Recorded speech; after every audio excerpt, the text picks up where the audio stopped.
where whispers become stories and shadows speak. Echo after dark returns. Tonight, we begin with a door that should never open. It was sealed for a reason, but the house remembers, and Eliza is about to learn some doors don't stay shut. The mirror had gone quiet, but the house had learned to whisper.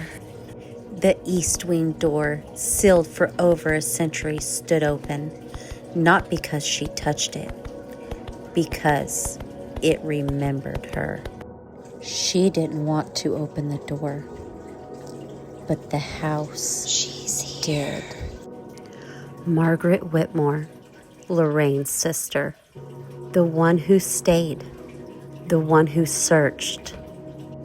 Her journal was brittle, her words sharp. She speaks when the mirror is clean.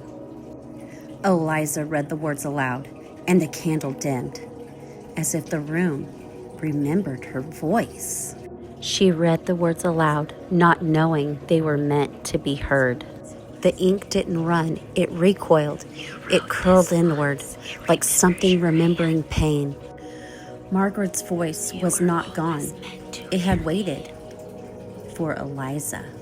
You left me once. The mirror was no longer silent. It pulsed, like a breath, like a memory. Eliza saw herself, but not as she was, as the house remembered her. Her eyes didn't blink. Her mouth didn't move. But the reflection she seen of herself was smiling right back at her. The air had thickened. The candle bent towards the glass, and Eliza felt it, not as a memory, but as a recognition. The room didn't move. The mirror did. Its surface rippled like breath held too long, and Eliza understood. Margaret had never left.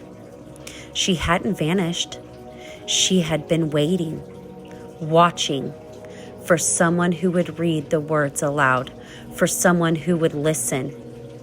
The candle bent, the shadows leaned in, and the mirror remembered her name. The house was no longer silent. It breathed. Each inhale pressed against her chest. Each exhale whispered her name. Eliza felt the weight of Margaret's gaze, not from the mirror, but from the walls themselves. She watched herself approach, though she hadn't moved. The reflection leaned forward, lips parting as if to speak. But the voice came from behind her, low and steady. The mirror no longer held just her image. Margaret's face pressed through, merging with her own. The whispers grew louder, forming words she could almost understand. The house remembered, and it demanded that she remember too. Eliza felt the pull, not of gravity, but of memory. The mirror beckoned, its surface trembling like water, waiting for her touch.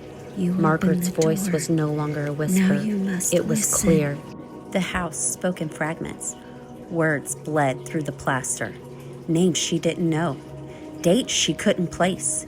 Each syllable pressed against her mind until she could no longer tell if they were memories or warnings. She saw herself divided, fear and acceptance, past and present. Margaret's hand reached through, but it was her own fingers that trembled. The choice was no longer whether to believe. It was whether to surrender. The house could no longer contain its secrets. The voices pressed against the walls, against her skin. Eliza felt herself unraveling. The mirror fractured, but the image held. Margaret's eyes met hers, steady and unyielding.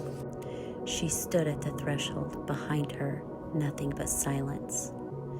before her, memory made of flesh.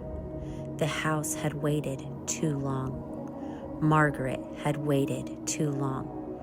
And Eliza knew, once she crossed, there would be no return. The mirror's light swallowed the room. Silence pressed against her skin. Margaret's voice lingered, soft, certain. Once you cross, there is no return.